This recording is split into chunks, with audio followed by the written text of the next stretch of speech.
European commission के chief को डर है कि बहुत जल्द पुतिन यूरोप की गैस सप्लाई पूरी तरह बंद कर देंगे। यूरोपियन यूनियन की तरफ से आए इस एक बयान के बाद पूरे यूरोप में हंगामा मच गया।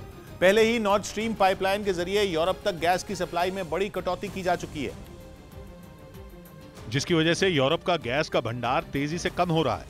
यूरोप के देश अपना गैस का भंडार सर्दियां आने से पहले कम से कम 80% तक भरना चाहते हैं।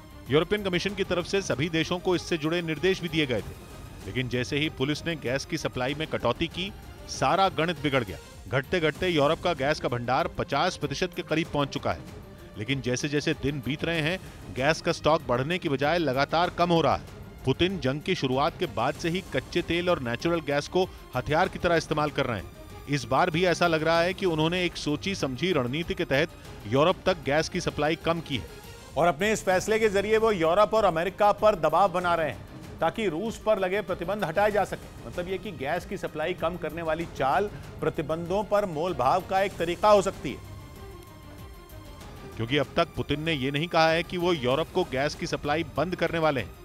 अभी तक नॉर्थ स्ट्रीम 1 पाइपलाइन से हुई सप्लाई में कटौती पर भी जवाब गोलमोल ही है।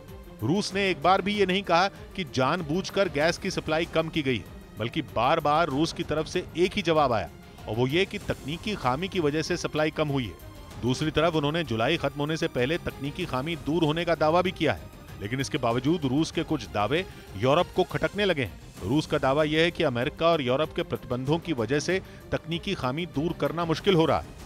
न तो तकनीक मिल पा रही है और न मशीनें, इसीलिए खामियां दूर करने में वक्त लग रहा है। इसीलिए यूरोप के देशों को डर सताने लगा है कि यूरोप तक गैस की सप्लाई कभी भी बंद की जा सकती है।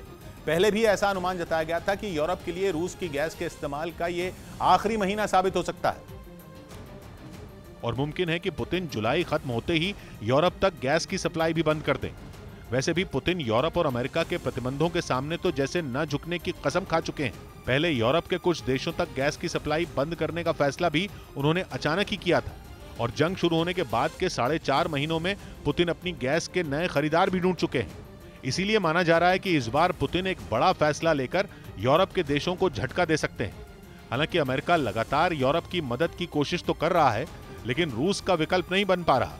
दावा है कि जंग के बाद से अमेरिका यूरोप तक गैस की सप्लाई को 3 गुना बढ़ा चुका है, लेकिन फिर भी यूरोप की जरूरत पूरी करने के लिए उनके पास कोई बड़ा प्लान नहीं है। ऊपर से अमेरिका से पहुंचने वाली नेचुरल गैस यूरोप की अर्थव्यवस्था पर भारी भी पड़ रही है। इसीलिए फिलहाल यूरोपियन यूनियन हैरान और परेशान है। यूरोप ने एक इमरजेंसी प्लान पर काम करना शुरू कर दिया है। यूरोप के सभी देशों में लोगों से अपील की गई है कि गैस का किफायत से इस्तेमाल किया जाए। ऊपर से यूरोपियन यूनियन ने साफ ऊर्जा यानी सौर ऊर्जा बनाने के विकल्प भी खोजने शुरू कर दिए हैं। लेकिन परेशानी यह है कि सौर ऊर्जा की मशीनरी तैयार करने में यूरोप को कई साल लगने वाले हैं, जबकि यूरोप की परेशानी तो कुछ महीनों बाद आने वाली सर्दियां हैं। अभी से यूरोप के देशों में कारखाने बंद होने लगे हैं। जर्मनी जैसे बड़े देशों में भी अर्थव्यवस्था औंधे मुंह गिरने लगी है। ऊपर से ठंड में अगर घरों को गर्म रखने लायक भी गैस न बची तो हाहाकार मचने लगेगा। काम धंधे तो ठप हैं ही, लोगों के लिए ठंड में सांस लेना भी मुश्किल हो जाएगा।